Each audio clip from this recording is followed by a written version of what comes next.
अंतिम जन्म है।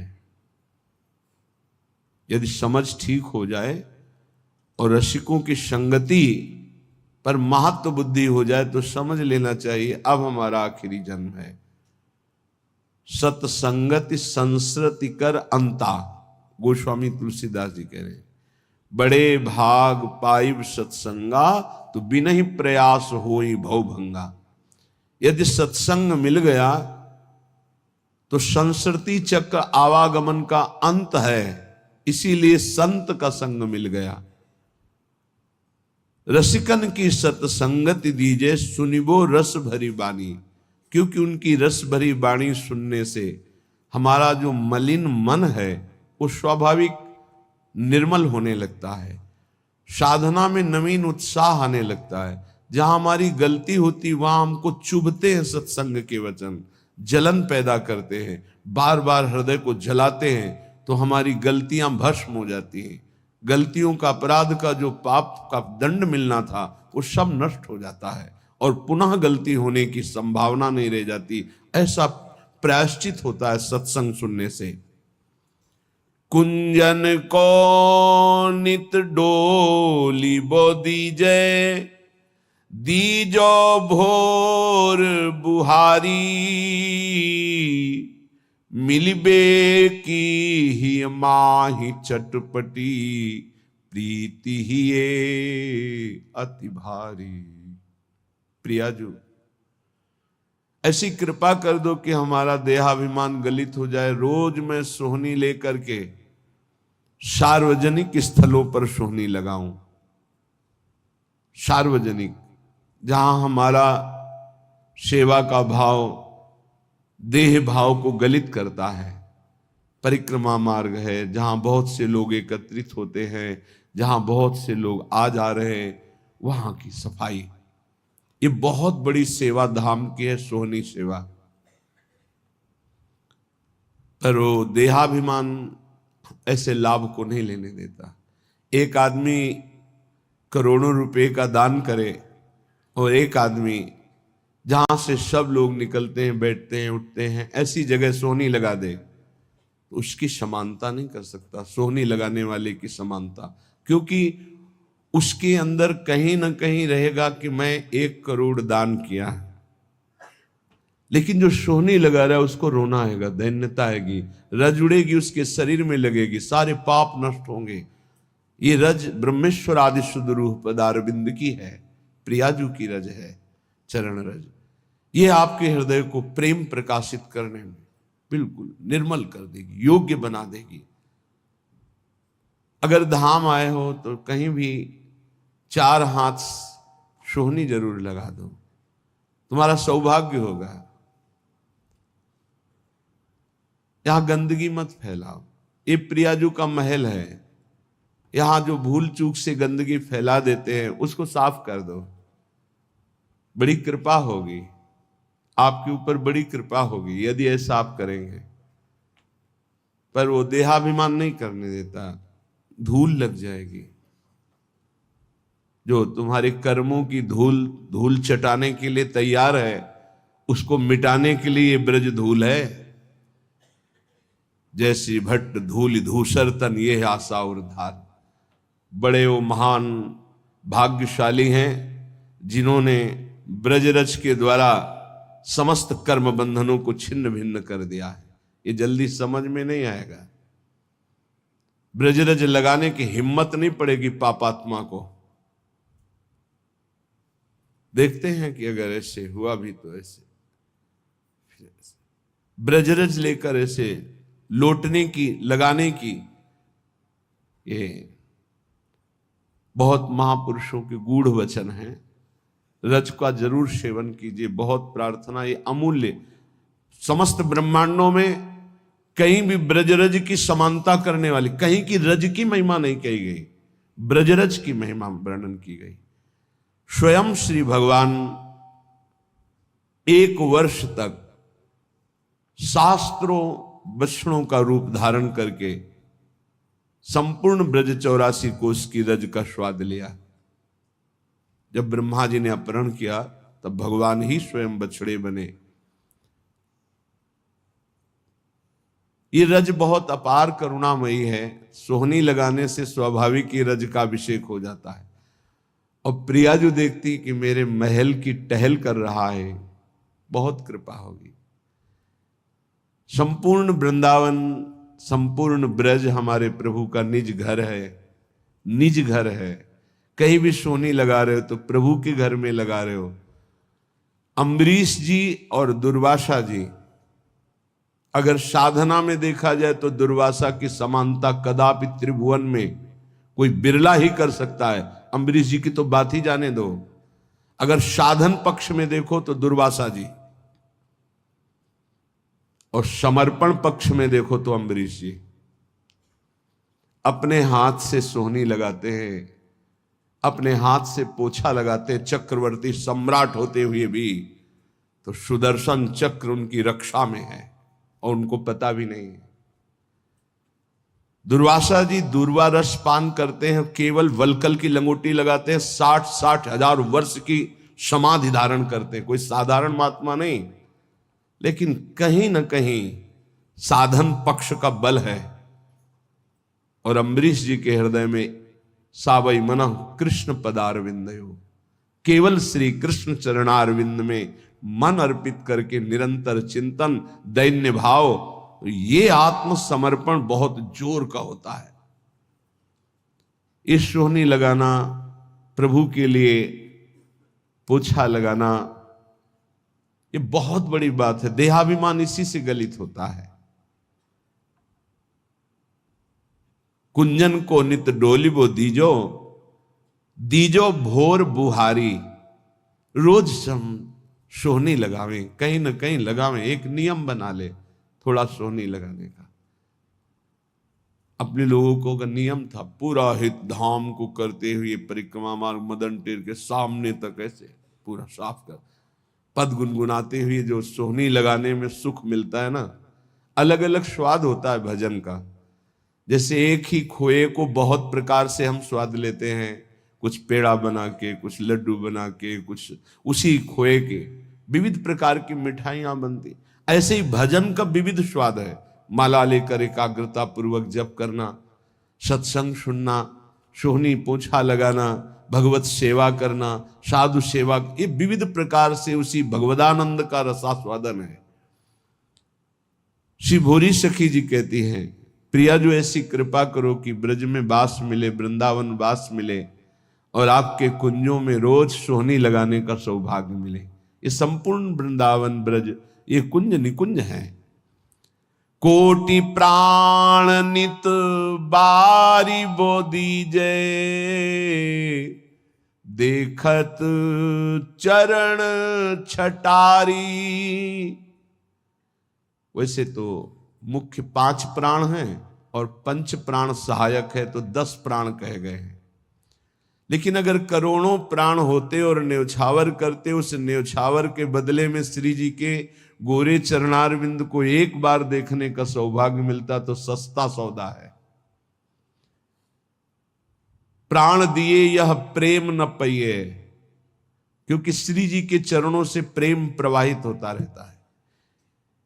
सत्प्रेम सिंधु मकरंद रसौग धारा, प्रेम धारा गोरे चरणारविंद से ही प्रवाहित हो रही है, प्रियाजू के चरणों से। लालजू का प्रेम ही प्रियाजू है। इसलिए एक रसिक महान पुरुष ने कहा कि श्री कृष्ण का प्रेम बिना प्रियाजू की कृपा के मिल ही नहीं सकता। उन्होंने विनोद में कहा, श्री कृष्ण के पास तो प्रेम है ही नहीं, वो तो प्रियाजू है। तो एक उपासक ने प्रश्न किया के हित धाम में कि उन्होंने ऐसे कैसे कह दिया, हमें बड़ी जलन हुई कि श्री कृष्ण के पास प्रेम ही नहीं है। तुमको शब्द बोलिए, आप वही शब्द बोलिए जो वो बोले हो, क्योंकि आप मिलावट कर दोगे तो अर्थ नहीं निकल पाएगा। वो जीव के तो शब्द वो बोले, तुमको देखो उनके शब्दों में झांक के देखो क्या कह रहे हैं। श्री कृष्ण के पास तो प्रेम नहीं, क्योंकि श्री कृष्ण का प्रेम तो मूर्तिमान प्रियाजू के रूप में विराजमान है। तो बिना प्रियाजू के चरणों की आराधना के प्रेम कैसे प्राप्त हो जाएगा? क्योंकि प्रेम रूप तो सांद्रानंद घन प्रेम मूर्ति किशोरी, ललित रंगीली गाइए ताते प्रेम रंग रस पाइए। प्रियाजू कोई और थोड़ी है, लालजू के हृदय का प्रेम जब रूप धारण किया तो लाडली जू के रूप में हुआ। कोटि प्राण नित बारी बो दीजे, देखत चरण छटारी। जैसे जो केवल श्री कृष्ण उपासना में अभी प्रवेश नहीं पाए हैं पर भक्ति करते हैं, वो जब सुनते हैं कि लालजू मोर मुकुट पधराते हैं श्री जी के चरणों में, तो हमने देखा वो चूंकि अभी प्रारंभ है उनकी भक्ति का, तो भगवान ऐसा कैसे कर सकते, भगवान कैसे ऐसा कर सकते। ठीक है, लेकिन प्रियाजू तो लालजू तो भगवान है ना, भगवान ऐसे। यही है तुम्हारी प्रारंभिक दशा जिससे तुम नहीं जान पा रहे। अरे वो सेन नाई के लिए राजा के चरण चापने पहुंच गए, वो अपने भक्त के लिए सारथी बने बैठे हैं, वो अपने भक्त की मल भरी लंगोटी धो रहे हैं, वो प्रियाजू के चरणों में महावर लगावे तो कोई आश्चर्य की बात है। अरे प्रेम समुद्र प्रभु अपने प्रेम का दुलार कर रहे हैं, तुम्हें आश्चर्य लग रहा है। किंचन मात्र किसी भक्त में प्रेम आ जाता है तो मेरे प्रभु हाथ जोड़े उसकी सेवकाई के लिए खड़े रहते हैं। भक्ताधीन मन पूज्यो भक्ता नाम भयंकर। कैसे समझोगे? थोड़ी सी प्रीति आ जाए तो जहां मेरा भक्त चरण रखो वहां रखूं मैं हाथ, पीछे पीछे मैं फिरूं, कभी न छाणू साथ, फिर वो प्रियाजू के चरणों में माथा रख दे, कौन आश्चर्य की बात है। नंददास प्रभु छवि बिलोकत, प्रीति के प्रतिपाल, चापत चरण मोहन लाल। कोटि प्राण नित बारी बो दीजे, देखत चरण छटारी। इतनी आस पुजावहु प्यारी, भोरी बलि बलिहारी। दीजे मोहि ऐसो बास ब्रज माही, जुगल नाम को भजन निरंतर, और कदम बन छाही। दीजो मोहि ऐसो बास ब्रज माही। हे प्यारी जू, ऐसी मेरी आशा है और आप अत्यंत कृपालुता दयालुता की समुद्र हो, मेरी आस पूरी करो। मैं आपके गोरे चरणारविंद को देख पाऊं, आपकी परिचर्या में रहूं, युगल नाम जप करूं और वृंदावन की वीथियों में आपका सुमिरन करते हुए, नेत्रों से आंसू बहाते हुए, रज अभिषिक्त होकर अपना जीवन व्यतीत करूं। श्रीपाद प्रबोधानंद जी महाराज कह रहे हैं, भाई बहुत भोग लिया है, बहुत जन्म भोग लिए हैं, एक बार मेरी प्रार्थना मान लो तो आज तक तुम्हें जो शांति और विश्राम नहीं मिला वो मिल जाएगा। भ्रातर भोगा सुभुक्ता का इहि न भवता नापि संसार मध्य। ए भाई, तुम्हें पता नहीं कि तुमने क्या क्या भोगा है, बहुत कुछ भोग लिया है, सब भोग लिए हैं। कागभूषुंडी जी को भगवत प्रसाद से शास्त्रों जन्म की स्मृति है। शास्त्रों जन्म क्या, शास्त्रों युगों की स्मृति है। कई बार उनके सामने कलयुग आ चुका, कितनी बार चतुर्युगी व्यतीत हो गई। वो कह रहे हैं गरुण जी महाराज से कि सत्य कहता हूं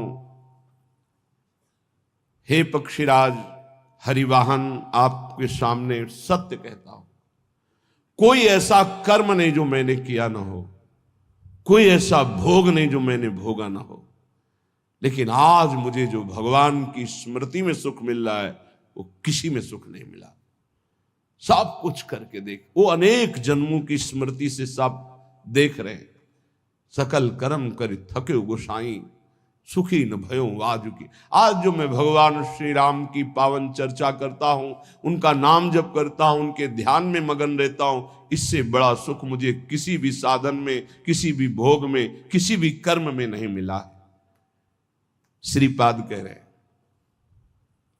भ्रातर भोगा सुभक्ता, खूब भोग भोग लिए, तुम्हें याद नहीं है। जैसे कई बार हमने स्मृति दिलाई कि 9 महीने मां के गर्भ में इसी जन्म में रहे, कुछ याद है? 1% भी याद है तुम्हें? ज्यादा समय नहीं हुआ, कोई 50 वर्ष, कोई 40 वर्ष, कोई 30 वर्ष, 25 वर्ष, ऐसे सब बैठे हो। आप विचार करके देखो कि ज्यादा लंबा समय नहीं गया, इसी जन्म की बात है। क्या आपको याद है कि मां के गर्भ में तुमने क्या दुख भोगा? 100 में 1% याद है? नहीं याद है। फिर पीछे जन्म की क्या जानोगे? ना भवता ना पे संसार मध्य, इस जगत में ना तुम कभी सुखी हुए हो, ना सुखी हो पाओगे यदि भजन नहीं करोगे। देखो, जब बच्चापन तो सिखाया जाता है खूब बढ़िया पढ़ो लिखो, धन कमाओ, ऐसे योग्य बनो, बढ़िया है।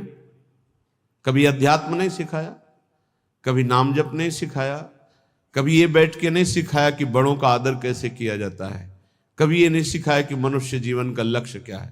अब वो पढ़ाई लिखाई में गए, व्यसन सीख गए, व्यभिचार सीख गए, अच्छी नौकरियां पाई, पैसे हैं, और फिर घर में आकर के उन बूढ़े माता पिता को जो चलने लायक नहीं है, दरवाजा बंद करके वैसी दुर्दशा करते, मारते हैं, पूछो मत। जब ये दृश्य देखने को मिलते हैं ना, तब लगता है भगवान कृपा करो इन माता पिता को जो अपने बच्चों को शिक्षा नहीं दे रहे हैं कि धर्म किसे कहते। तुम समझते हो ये धन कमाने लायक बन जाएंगे तो तुम्हें सुखी करेंगे, ऐसे जैसे जानवर को मारते हैं ना क्रूर कर्मा लोग, ऐसे बूढ़ी माता को मारते हैं, पिता को मारते हैं, पूछो मत। तब लगता है ये जानवर पैदा हुए हैं, ये मनुष्य रूप में पशु पैदा हुए हैं। पशु क्या, राक्षस है। माने मातु पिता नहीं देवा, साधुन ते करवावें सेवा, जिनके ये आचरण भवानी, भगवान शंकर कहते निश्चर सम जानो प्राणी। निश्चर कहते राक्षस को, वो राक्षस है। तुम अपने संतानों को राक्षस मत बनाओ। ये जो केवल तुम मात पिता बाल कहीं बुलावे, उदर भरे सोई जतन सिखावे, तुम राक्षस बनाने की चेष्टा कर रहे हो। बहुत सज्जन बेटा एक आया था अभी 2-4 दिन के अंतर्गत एकांतिक में, उसने कहा मेरी माँ कहती कि तुम्हारा मोबाइल तोड़ देंगे यदि तुमने सत्संग सुना। मेरा बाप कहता है कि तुमको हमारी कसम है यदि वृंदावन गए। यही बच्चे जब सतमार्ग से विमुख हो जाएंगे और शराब पीकर घर आएंगे, तब तुम्हारी पूजा करेंगे, तब तुम्हें अपनी कसम ध्यान आएगी कि अगर ये वृंदावन जाता, साधु समागम करता, तो आज लातों से न मारता। आज ये मेरी दुर्दशा न कर। चीख रहा है, क्या है? भ्रातर भोगा सुभुक्ता, भुगतोगे। ये जो कर रहे हो कर्म में भुगतोगे। तुम्हारे बेटा बेटी देख रहे हैं कि बुढ़े के साथ कैसा तुम कर रहे हो, वही इंतजाम तुम्हारे लिए रहेगा, वही इंतजाम, उससे बढ़ के ब्याज सहित। चिंता मत करो। इसलिए हम सबसे प्रार्थना करते हैं, ये कर्म भूमि है, जो बीज बोओगे वही फल काटोगे। आज देखने में लग रहा है कि माता पिता के साथ बड़ा अन्याय हो रहा है, लेकिन सत्य पूछो तो ये उनके कर्म का फल उनको देखने को मिल रहा है। न कभी राम बोले, न कृष्ण बोले, न हरि बोले, पूरा जीवन केवल इसी में लगाया। तो देख परिणाम, जिनके लिए जीवन लगाया वही तेरा जीवन लेने के लिए तत्पर हो रहा है, वो वही तेरा नाश कर रहा है। जिसको तूने सजाया वही तुझे दंड दे रहा है। क्यों? भगवान का विरोधी भाव रखने वाला कभी सुखी नहीं हो सकता। हनुमान जी महाराज रावण को कहते, हाथ जोड़कर विनती करता हूं राम जी की विमुखता का त्याग कर दे, नहीं शंकर साहस विष्णु अज तो ही सकहि न राख राम कर द्रोही। मैं सभा में कह रहा हूं ये हजारों ये भगवत स्वरूप महापुरुष भी तेरी रक्षा नहीं कर पाएंगे। तेरा विनाश हो जाएगा यदि तू भगवान से विमुख रहेगा। हे भ्रातर भोगा सुभुक्ता की न इव भवता नापि संसार मध्य, संसार के बीच में तूने क्या क्या नहीं किया, बहुत से पाप किए, बहुत से भोग भोगे, अब बुद्धि ठिकाने लगा लो, सावधान हो जाओ। अभी सब मिटा सकते हो, सब गलतियां मिटा सकते हो, अभी बहुत अच्छे बन सकते हो, अभी भगवत प्राप्ति कर सकते हो। पूरा जीवन गलती करता रहा, जामिल अंतिम में नारायण निकल गया तो भगवत प्राप्त हो गया।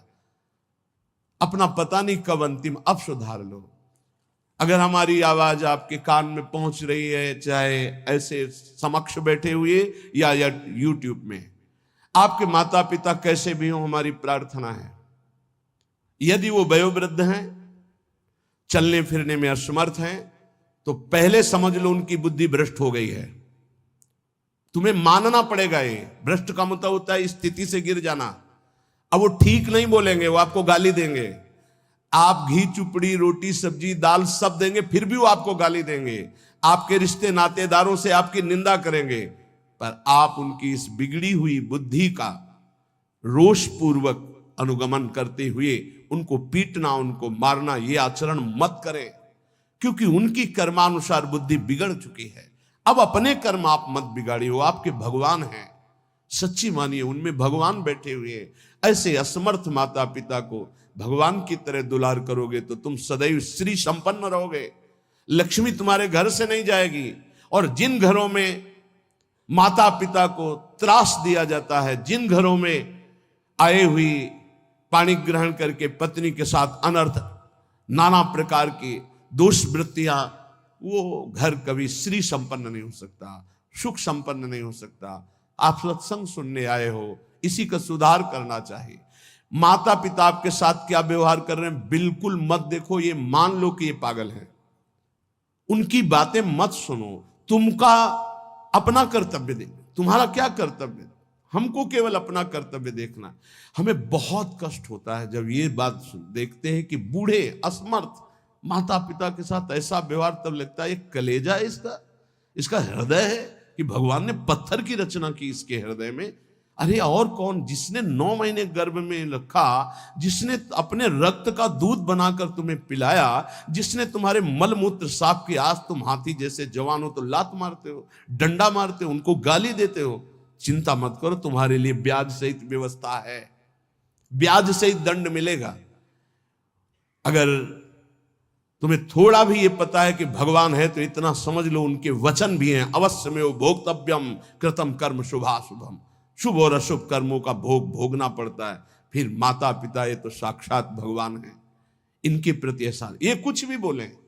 हमने देखा है वयोवृद्ध आदमी की बुद्धि पतित हो जाती। पतित अगर जीवन भर भजन नहीं किया ना, तो पतित का मतलब होता है स्थिति से गिर जाना, भ्रष्ट होने का मतलब होता है गिर जाना। अब उसको जो बोलना चाहिए वो नहीं बोल पाएगा। उस समय हमको क्रोध नहीं करना कि हम तो इतना खवाते पिलाते हैं, ये हमारी निंदा करते हैं। ये हम बहुत गूढ़ बात आपको कह रहे हैं। जिसने अपने माता पिता की सेवा कर ली, उसने भगवान को प्रसन्न कर लिया। उनके नाराज रहने पर, उनके गाली देने पर, उनके तिरस्कार करने पर भी। पर हमारी प्रार्थना है, हम जो शब्द कह रहे हैं उसे ध्यान से सुनिए। जो माता पिता असमर्थ हो चुके हैं, चलने फिरने लायक नहीं है, उनके वर्ताव और उनकी कटु वचनों पर ध्यान न दिया जाए, उन्हें भगवान की तरह पूजन करके उनकी सेवा की जाए। जितने दिन जिए खूब मेहनत करके कमाओ, उनको खाओ पियो, कपड़ा लत्ता, सुखपूर्वक जीवन, तो तुम्हारा लोक और परलोक दोनों बन जाएगा। ये शब्द हम शर्त इसलिए रखते हैं कि जो माता पिता अपने कर्तव्य का पालन करना नहीं जानते हैं और अभी चल फिर रहे हैं, मनमानी आचरण करते हैं, गंदे विचारों का पोषण करते हैं, पोषण करने वालों का शोषण करते हैं, ऐसे माता पिता के लिए नहीं कह रहे।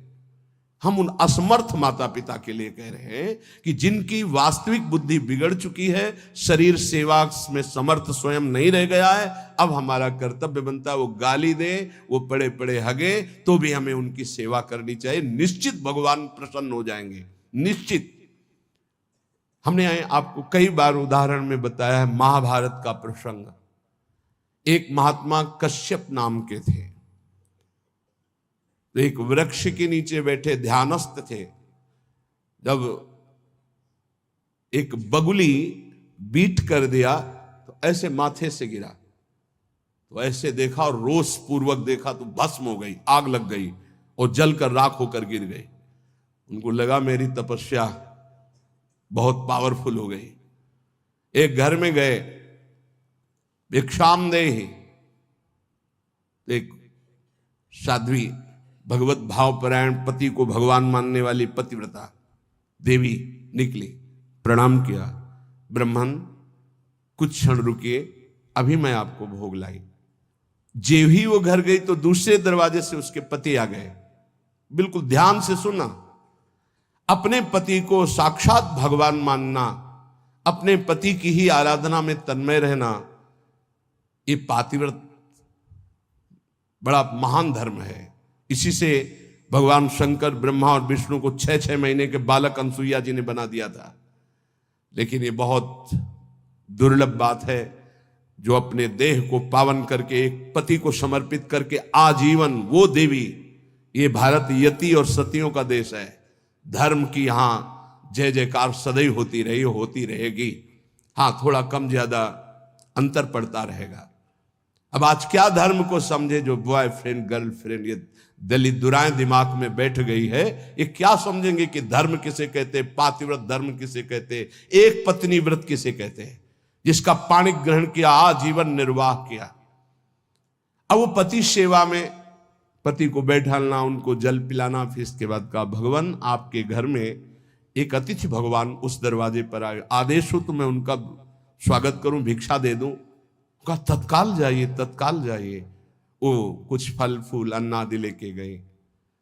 आप इतना विलंब क्यों किया? वो तो उस रोष में थे कि हमारा तप बढ़ चुका है, मैंने बगुली के देखा था वो भस्म हो गई। तो उनका भगवान शांत शांत, विलंब का कारण, मैं एक पतिव्रता हूं, मेरे प्रभु मेरे पतिदेव आए, मैं उनको आसन दिया, जल पिलाया, फिर उनकी अनुमति से आपको देने आई हूं। उनका तुमने हमको ऐसा वैसा महात्मा समझ लिया क्या? तो उसने कहा महाराज तुम्हारे उस वृक्ष की बगुली नहीं हूं कि तुम्हारे देखने से भस्म हो जाऊंगी। मैं एक पतिव्रता हूं जो बैठे बैठे तीनों लोकों का दर्शन कर रही हूं अपने पातिव्रत धर्म के व्रत से। बहुत बड़ा बल होता है पातिव्रत धर्म में, ये कोई खिलवाड़ नहीं है। गृहस्थी कोई साधारण धर्म नहीं, आप लोग जिसे बिल्कुल अवहेलना कर रहे हैं कि हम तो गृहस्थ हैं, हम तो विषयी हैं। अरे भगवान के अंश हो, तुम जहां हो वहीं से भगवत प्राप्ति कर सकते हो, इतने सामर्थ्य आप में है। अब तो होश उड़ गए उनके कि ये बात तो केवल मैं ही जानता था कि बगुली को देखने से भस्म हुई, दूसरा कोई नहीं। तो हाथ जोड़ा और कहा देवी तुम्हें कैसे पता है? तो उन्होंने कहा इतना ही नहीं पता, मुझे सब कुछ पता है आपका, मुझे पूर्व जन्म का भी पता है आपका। मैं अपने पति की सेवा के प्रभाव से त्रिकालज्ञ हो चुकी हूं।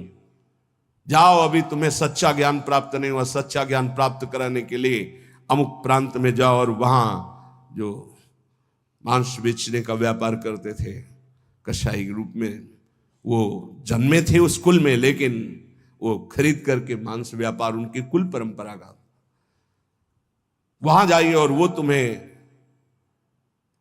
धर्म का उपदेश करेंगे। विचार किया कि इतने सिद्ध महापुरुष है, अपने पातिव्रत धर्म से मुझे जाना चाहिए। वहां गए तो कितना चाहिए, जो जितना हो वैसा घृणित ये उपदेश करेगा धर्म का। चलने लगे तो उनका कश्यप जी, बिना परिचय के परिचय, कश्यप जी रुकिए, रुके, आपको अमुक गांव की पतिव्रता पत्नी ने भेजा है ना? हाँ, पहले फोन तो था नहीं कि फोन कर दिया होगा। बोले आप रुकिए, मैं अपना व्यापार रूपी पूजा कर्म कर लूं, फिर आपको मैं उपदेश करता हूं। आश्चर्यचकित हो गए, इतना मलिन कार्य करने वाला और त्रिकालज्ञ है, ये भी बिना परिचय के परिचय जानता है, और वो पत्नी ने क्या कहा ये मुझे कैसे?